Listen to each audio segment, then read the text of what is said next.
Olá, PCI Concursos, tudo bem? Como estão vocês? Firmes aqui conosco? Vamos lá? Difícil, mas vamos, né? Vamos aí, com entusiasmo, com fé, é importante. Vamos continuar aí os nossos estudos sobre direito do trabalho, temática salário e remuneração. Um prazer tê-lo conosco mais uma vez. A aula é pegada, mas vamos lá. Hoje última aula sobre essa temática, vamos falar sobre garantias, né? Garantia de proteção ao salário. E vamos falar sobre equiparação salarial. São nossos dois temas. Garantia. O salário ele tem que ser protegido legalmente. Lembremos que o salário é a contraprestação em virtude da prestação de serviços. É uma questão de sobrevivência. É um crédito de natureza alimentar, portanto é um crédito privilegiado. A essência do salário exige uma proteção condigna, adequada. E é por isso que a Constituição da República traz a irredutibilidade salarial, né? Um direito fundamental, né? Um direito ligado ao cerne, ao patrimônio material e imaterial do indivíduo, que merece uma proteção. Então essa irredutibilidade é prevista pela Constituição. Vejam, pessoal, é uma irredutibilidade de caráter nominal, infelizmente. Então não há nenhuma... A leitura da Constituição não permite o raciocínio jurídico que se desdobra na exigência da reposição das perdas inflacionárias. Por exemplo, no âmbito da negociação coletiva, Sindicato dos Trabalhadores, o principal tema, sem dúvida, é o aumento salarial. Muitas vezes não se consegue sequer a reposição da perda inflacionária.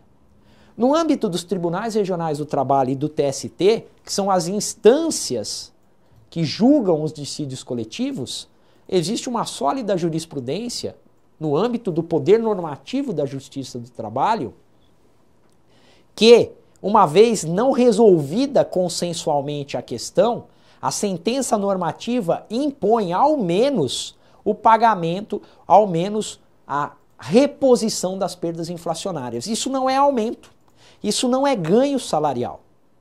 É apenas impedir a perda do poder aquisitivo da moeda. Não é à toa que o funcionalismo público, muitas vezes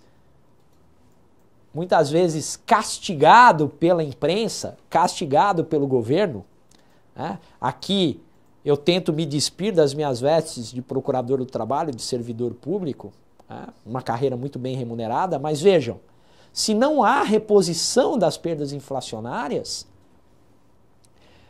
há um empobrecimento da população. Não se mostra justo. Isso vale para o âmbito público e o âmbito privado. Ah, mas os salários são baixos, tal, o servidor público goza de privilégios. Verdade, né? Tem o salário maior, cada vez menos, né? Cada vez menos. Né? Mas, independentemente dessa polêmica, dessa controvérsia, não quero entrar nisso, mas vejam, as categorias no âmbito privado, principalmente aquelas que têm sindicatos bastante representativos, nunca deixam de ter, ao menos, a reposição das perdas inflacionárias. Agora, o princípio da irredutibilidade salarial não tem esse alcance. Ele apenas impede uma irredutibilidade nominal. Contudo, no âmbito privado, no artigo 7º, é possível, por meio da negociação coletiva, do acordo e da convenção coletiva, redução de salário. Olha que loucura, pessoal. Inclusive, tem toda uma leitura dizendo que se a Constituição permite redução de salário, nenhum direito trabalhista está infenso à negociação coletiva. Ok? Mas veja, essa é uma leitura que não pode ser levada às últimas consequências. Ela não é uma leitura que se coaduna com a ideia de manutenção, com a ideia de proteção dos direitos fundamentais. A interpretação em torno de redução de direitos, o próprio Código Civil diz isso, deve ser restritiva. Não podemos esvaziar o núcleo de fundamentalidade das normas jurídicas constitucionais e aqui eu me refiro aos direitos individuais e sociais, postos nos artigos 5º, 6º e 7º da Constituição, a partir de uma conjugação com um inciso específico que permite a redução salarial. Permite, e veja, excepcionalmente, em momentos de crise, para a preservação do emprego. Não há como fazer uma leitura ampliativa ou bloqueadora da fundamentalidade dos demais direitos trabalhistas enunciados no artigo 7º da Constituição. Tudo bem? Então tá, irredutibilidade nominal. Outra garantia, intangibilidade. Veja, a intangibilidade é aquela que protege o salário de descontos indevidos. Nós temos a intangibilidade salarial. É proibido também, de qualquer forma, se apropriar indevidamente, reter dolosamente o salário. É crime, só que veja, não há tipo penal para... A Constituição diz que configurará crime a retenção dolosa, mas o nosso legislador, depois de 30 anos de Constituição, quase 30 anos, não regulamentou, não trouxe um tipo penal específico. A jurisprudência do Superior Tribunal de Justiça diz que não se caracteriza o crime de apropriação indébita, porque o salário é do empregador, ele repassa para o empregado. Na verdade, não é do empregador, né? É do empregado. Mas não tem apropriação indébita. Bastante discutível isso. Não tem o crime de apropriação indébita e não há um tipo penal específico no ordenamento jurídico brasileiro até hoje para tanto.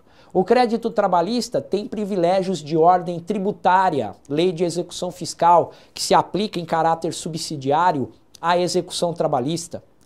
Tem, na falência e na recuperação judicial, o crédito é privilegiado, será pago antes de todos os demais credores, é uma proteção. Não se pode penhorar o salário, protege-se o salário contra as investidas dos credores do trabalhador. Então são todas garantias para que o empregado, o trabalhador, garanta a sua sobrevivência. Vamos para o quadro. Irredutibilidade, artigo 7º, inciso 6, exceto se houver acordo ou convenção coletiva em momentos de crise, excepcionalmente poderemos ter a redução. Intangível o salário. Não poderá sofrer descontos. Veja, isso exceto, quando a gente coloca exceto, o empregador pode fazer adiantamento. É o famoso vale, né, pessoal? Todo mundo já ouviu falar de vale. Então, muitas vezes, o acordo ou a convenção coletiva prevê que o empregador vai pagar 40% do salário até o dia 15 de cada mês. É um vale, é um adiantamento. Obviamente que lá, no pagamento do 5º dia útil do mês seguinte ao da prestação de serviços, haverá o desconto do adiantamento. Descontos previstos legalmente ou acordados poderão ocorrer, previsão legal ou previsão contratual. No caso de danos causados pelo empregado, se houver dolo, desconta. Agora, em caso de culpa, só pode descontar se houver previsão específica, minudente, detalhada no contrato de trabalho ou norma coletiva, acordo ou convenção coletiva de trabalho, ok? É o que diz o artigo 462 da CLT. Muito comum nos trabalhadores do ramo de transporte coletivo de passageiros, transporte de cargas, ou qualquer atividade em que há manipulação de um patrimônio valioso. Tudo bem, pessoal? Vedado o truck system. O que é o truck system? Expressão em inglês que significa limitar a liberdade do empregado em gastar o seu salário. Artigo 462, parágrafo 2º e 3º da CLT. Essa expressão, pessoal, ela é muito utilizada, ela é prevista no crime de redução análoga à condição de escravo, artigo 149 do Código Penal. Todo mundo aí veio acompanhando na imprensa toda a polêmica em torno da portaria do presidente Michel Temer, que que trouxe uma nova definição para trabalho escravo, dizendo que trabalho escravo, só existe trabalho escravo se houver liberdade de ir e vir. É mais ou menos dizer que só existe trabalho escravo se o trabalhador estiver acorrentado, como no tempo da escravidão, entendeu, pessoal? Tá? Para ficar claro. É um absurdo, porque isso contraria normas internacionais, convenções da Organização Internacional do Trabalho ratificadas pelo Brasil, direito internacional, tratados, Declaração dos Direitos do Homem, né? E contraria frontalmente a nossa Constituição da República, contraria o artigo 149 do Código Penal, que apesar de ser uma norma penal, ela é utilizada para dizer o que é trabalho escravo. Não é só a restrição da liberdade de ir e vir, é o truck system, é a jornada excessiva, é o trabalho degradante, tudo isso está lá no artigo 149 do Código Penal. Vale a pena vocês lerem, viu, pessoal? Leiam lá. Leiam também a decisão da ministra Rosa Weber, liminar, que suspendeu os efeitos da portaria no âmbito da ação de descumprimento de preceito fundamental. Vou ficar devendo um número para vocês, que agora eu não me lembro, mas aqui a aula sim, a gente traz elementos aí que aumentam o nível de conhecimento de todos vocês e a consciência em torno do trabalho digno, decente, honrado, trabalho seguro, que são metas da OIT, metas prioritárias, com as quais o Brasil concordou expressamente, com as quais o Brasil se obrigou. Não é só conversa para boi dormir, é muito sério, ok? Então o truck system o que é, pessoal? Aquele fazendeiro lá no interior, né, de um lugar bastante distante, vamos pegar aqui sem qualquer, apenas a título exemplificativo, o Pará, um estado continental, lá em locais de difícil acesso, no interior, em que tem uma fazenda onde é difícil chegar, às vezes só se chega de barco, de helicóptero, e há lá trabalhadores em condição análoga de escravo, que são obrigados a gastar o seu salário no armazém do patrão.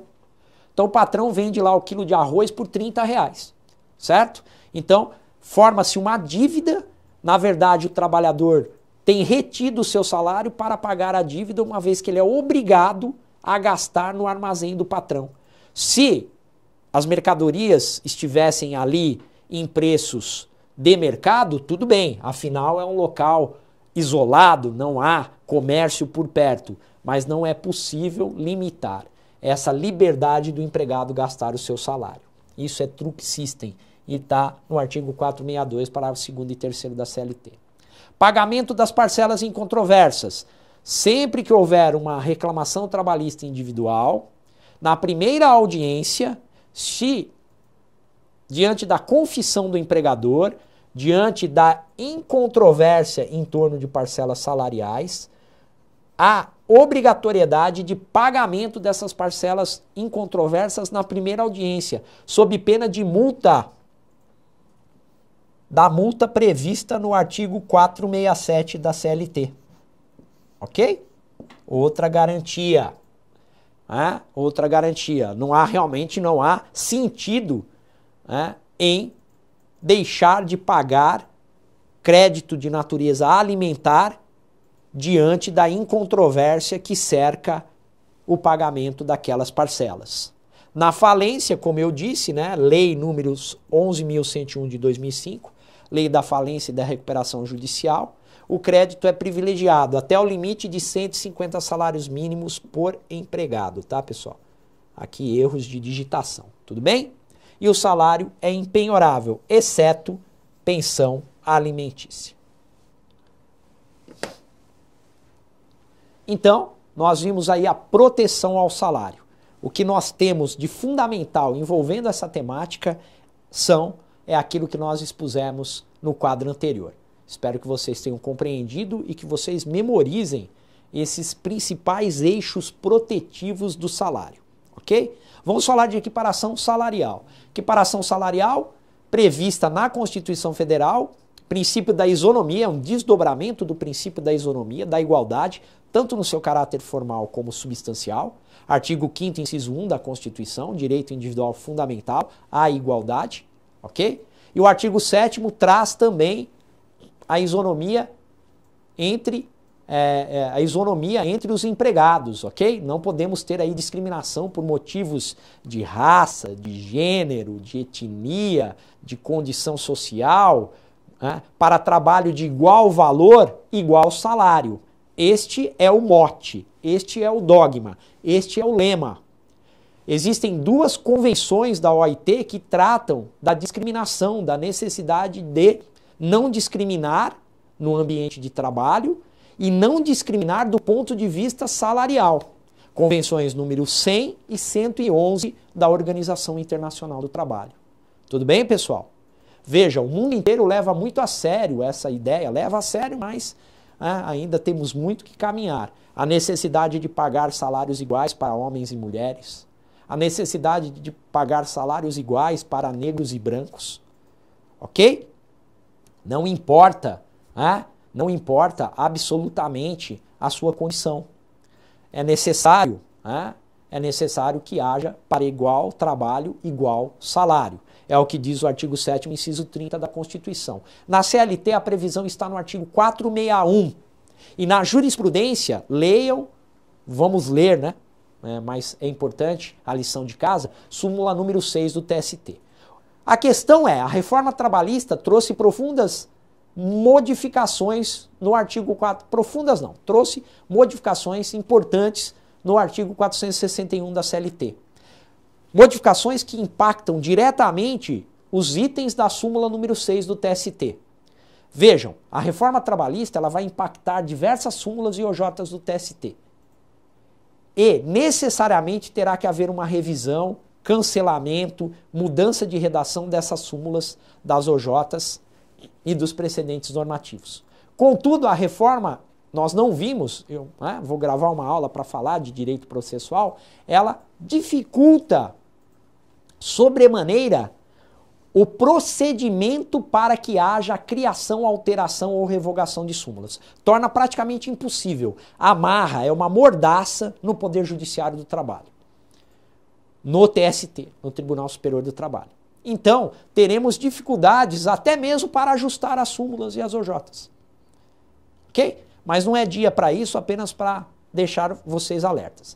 Vamos lá, né? Então aqui, ó, base legal jurisprudencial. Como eu disse, aqui está. Vamos para a análise do artigo 461.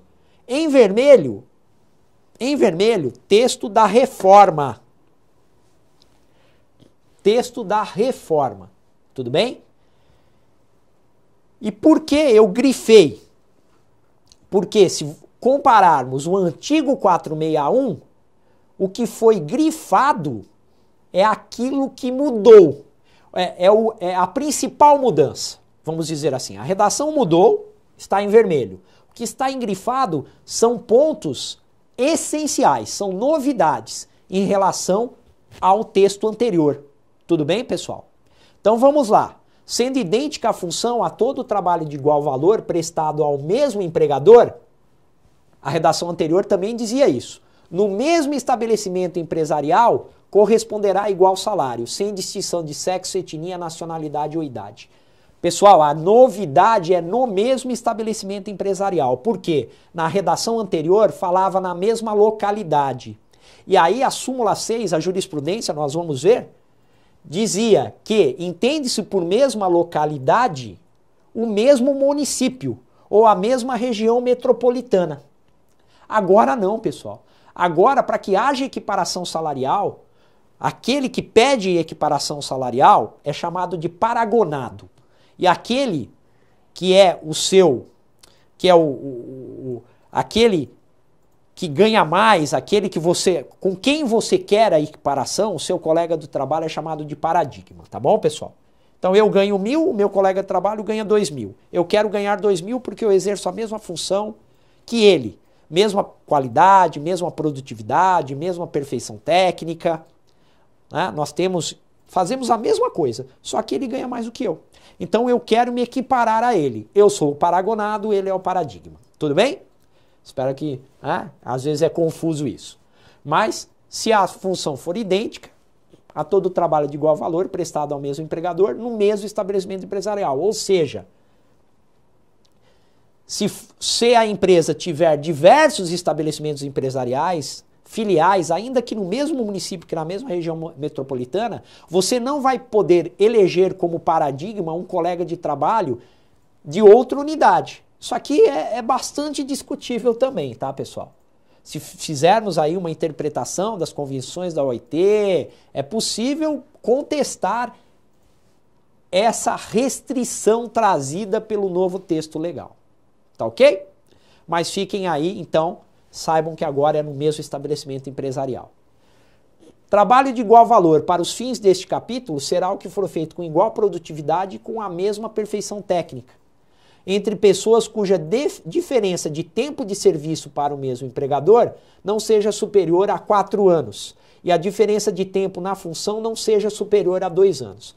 Qual é a novidade?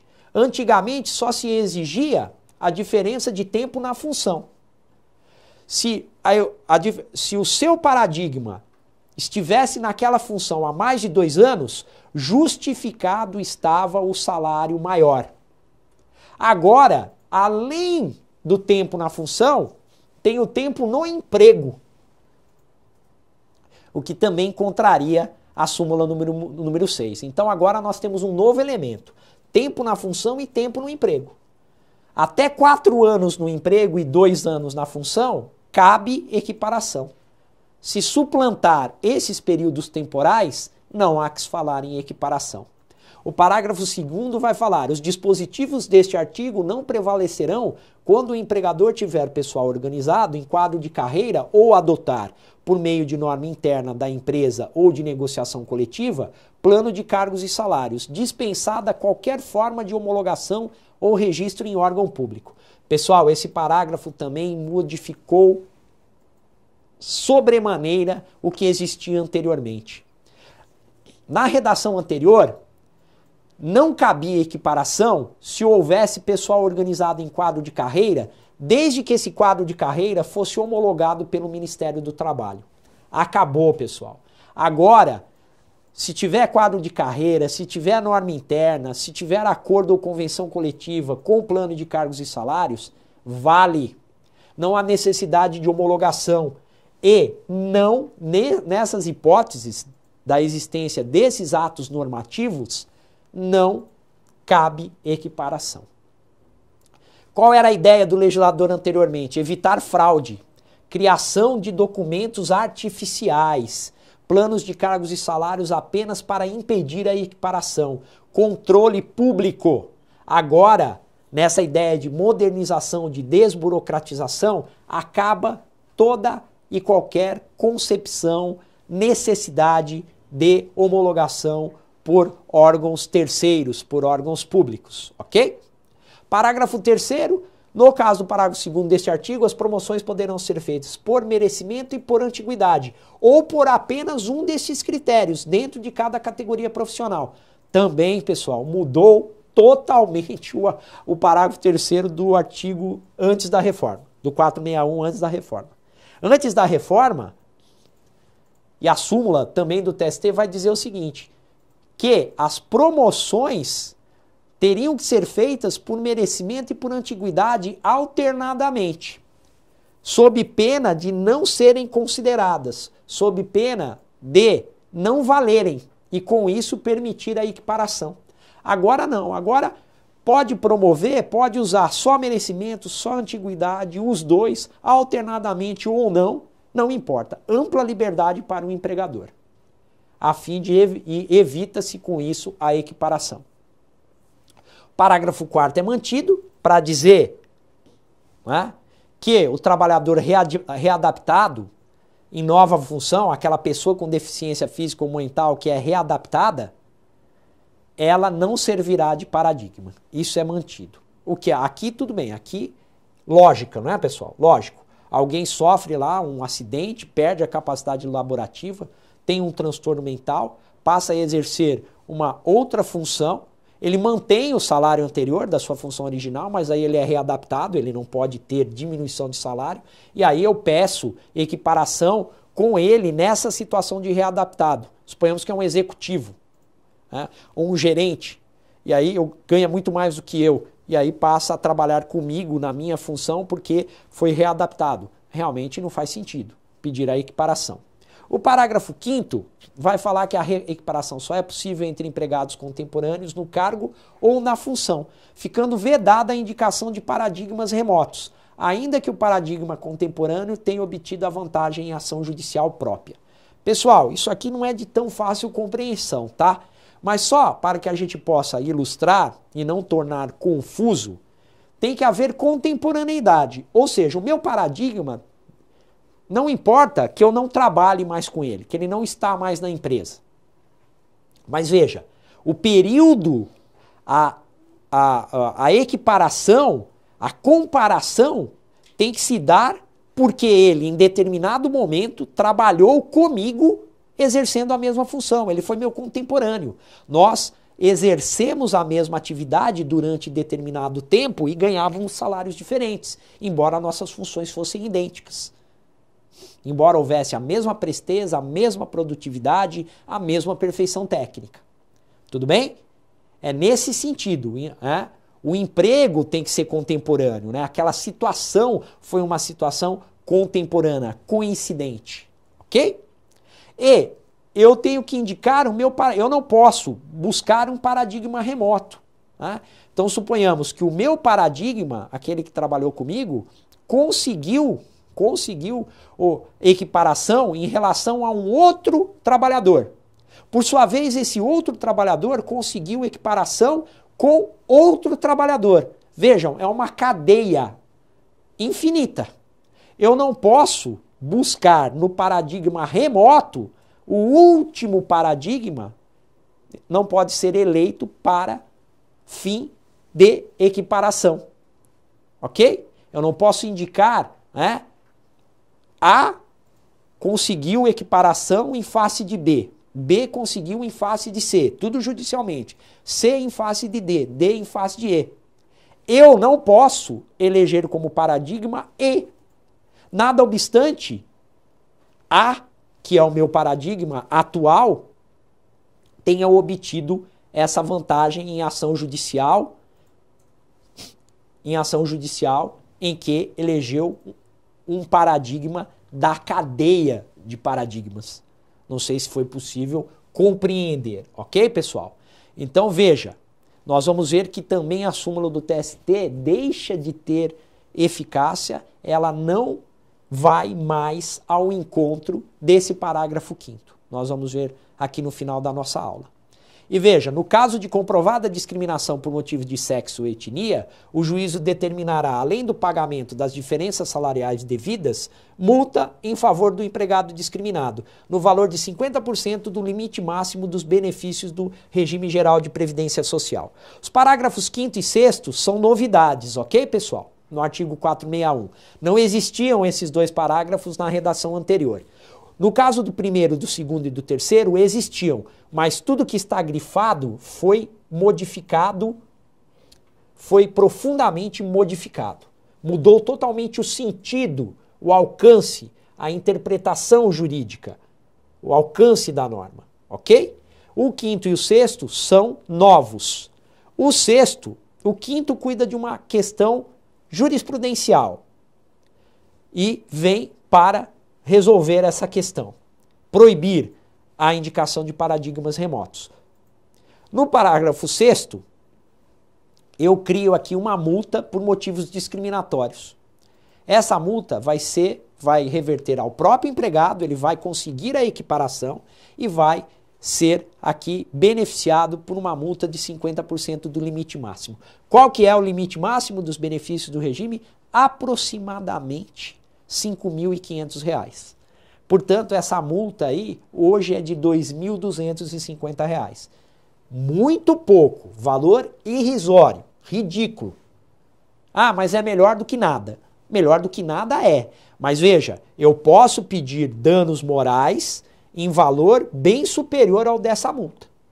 Além da multa, danos morais, que agora estão tarifados, né, pessoal? Que agora estão tarifados. É outra questão trazida pela reforma, o que também aí já é visto como inconstitucional. Tá ok? A gente vai ter, acredito que a gente vai falar um pouco disso ainda, dos danos morais tarifados. Certo? Certo. Deixa eu aqui me dirigir a vocês, Aguenta um pouquinho aí, né? A aula já, seus 30 minutos regulamentares, né? A gente não tem, a gente procura respeitar. Vamos terminar a nossa aula para ver os impactos, como é a súmula número 6, e eu grifei em vermelho, coloquei um risco no meio, porque a nova redação do 461 impacta diretamente. É como se ela revogasse a redação da atual súmula número 6. Vamos lá. Veja. Olha o item 1 da súmula número 6. Para os fins previstos no parágrafo 2º, só é válido o quadro de pessoal organizado em carreira quando homologado pelo Ministério do Trabalho. Acabou, pessoal. Acabou, não existe mais isso. Não precisa mais homologar nada. E não é só quadro de carreira. Pode ser norma interna, acordo ou convenção coletiva. Caiu por terra. Não existe mais. Exclui-se da exigência o quadro de carreira das entidades de direito público da administração direta, autárquica e fundacional. É o emprego público, tá, pessoal? Aprovado por ato administrativo da autoridade competente. É uma questão até lógica, né? Como aqui é um regime de direito público, então você tem aí a autoridade pública já, ela que cria o quadro de carreira, então aqui já há uma normatividade por parte do próprio órgão da administração pública, que goza aí de presunção, ato administrativo, que goza de presunção de veracidade, de legitimidade e tem auto-executoriedade. Tudo bem, pessoal? Mas, olha, vai ter que mudar. Isso aqui já não tem mais nenhum sentido. No 2, para efeito de equiparação de salários em caso de trabalho igual, conta-se o tempo de serviço na função e não no emprego. Agora é na função, até 2 anos, e no emprego, até 4 anos. Então, perdeu eficácia, perdeu validade. Vai de encontro ao novo regulamento do artigo 461 da CLT. 3. A equiparação salarial só é possível se o empregado e o paradigma exercerem a mesma função, desempenhando as mesmas tarefas, não importando se os cargos têm ou não a mesma denominação. Primazia da realidade, tá, pessoal? Isso é mantido. Ok? 4. É desnecessário que, ao tempo da reclamação sobre equiparação, reclamante e paradigma estejam a serviço do estabelecimento, desde que o pedido se relacione com situação pretérita. Eu expliquei logo, né? Expliquei exatamente isso quando estávamos lá estudando, discriminando, detalhando o artigo 461, certo? Mantido o item 4 tá aí numa boa, vai ser mantido. Item 5. A cessão de empregados não exclui a equiparação salarial, embora exercida a função em órgão governamental estranho a cedente. Aqui, pessoal, a gente está falando de sociedade de economia mista e empresa pública, tá ok? Que cede empregados. Neste caso, esta responde pelos salários do paradigma e do reclamante. Então veja, se você cede empregados, isso por si só, aqui é o regime de emprego público na sociedade de economia e empresas públicas, que se submetem ao regime de direito privado, tá, pessoal? Artigo 173 da Constituição. Então, embora exercida a função em órgão governamental estranho à cedente, se essa responde pelos salários do paradigma e do reclamante, não haverá possibilidade de equiparação salarial. Fica mantido, tá certo? Veja, o item 6, presentes os pressupostos do 461, é irrelevante a circunstância de que o desnível salarial tem origem em decisão judicial que beneficiou o paradigma, exceto se decorrente de vantagem pessoal ou de tese jurídica superada pela jurisprudência de corte superior. Então veja, obteve equiparação por meio de decisão judicial. Isso é irrelevante. Você pode eleger esta pessoa, este colega de trabalho que obteve essa equiparação, ele ganha mais que você porque ele ganhou uma ação judicial, em que ele também pleiteou equiparação salarial. Tudo bem, só que você tem que ver se esse aumento salarial, essa equiparação, decorreu de vantagem pessoal ou tese jurídica, que já foi superada pela jurisprudência, e cai por terra a questão da equiparação salarial em cadeia. Ok, pessoal? Cai por terra. Por quê? né? Vai dizer, na hipótese de equiparação salarial em cadeia suscitada em defesa, se o empregador produzir prova do alegado fato modificativo, impeditivo ou extintivo do direito à equiparação salarial em relação ao paradigma remoto. Por quê? Considerado irrelevante para esse efeito a existência de diferença de tempo de serviço na função superior a 2 anos entre o reclamante e os empregados paradigmas componentes da cadeia equiparatória, à exceção do paradigma imediato. Por que cai por terra? Porque agora não pode mais eleger paradigma remoto. É o que diz o parágrafo 5º do artigo 461 da CLT. Então, perde a validade. A súmula, o item 6, terá que ser revisto, revogado ou mantida a redação inicial, né, da primeira parte até a letra A. Item 7. Desde que atendidos os requisitos do 461, é possível a equiparação salarial de trabalho intelectual, que pode ser avaliado por sua perfeição técnica, cuja aferição terá critérios objetivos. Ok. Ok, pessoal? O fato de ser trabalho intelectual não exclui a equiparação. Isso mantido. Ok. Continuará sendo assim. Item 8 é do empregador o ônus da prova do fato impeditivo, modificativo ou extintivo da equiparação salarial. Ok? Cabe ao empregador o ônus da prova. É uma inversão aqui que tem base do ônus da prova, uma inversão que tem base legal, possível. E a jurisprudência deixa isso claro.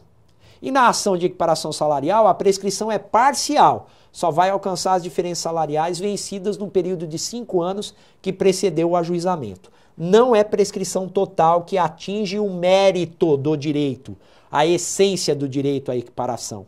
Apenas atinge os créditos vencidos no período anterior aos 5 anos que precedeu o ajuizamento. Ok? E o 10 cai por terra, porque agora não é mais mesma localidade. O que era a mesma localidade para a jurisprudência? Município ou municípios pertencentes a uma mesma região metropolitana. O caput diz expressamente agora, no mesmo estabelecimento empresarial. Certo, pessoal? Então veja, pedi a paciência de vocês, estudamos o 461 e a súmula do TST de acordo com a reforma trabalhista. E aí já trouxe para vocês em primeira mão qual a nova leitura que deverá ser conferida à súmula número 6 do TST. Encerramos aqui o nosso curso. Nosso curso não, né? Nosso curso ainda falta um pouquinho, segura aí. Encerramos aqui a nossa temática salário e remuneração, ok? Continuem firme, continuem conosco para a reta final do curso de Direito do Trabalho, de acordo com a reforma trabalhista, né? Aulas aqui no PCI Concursos para você com qualidade, ok? Um abraço, até a próxima, pessoal. Valeu!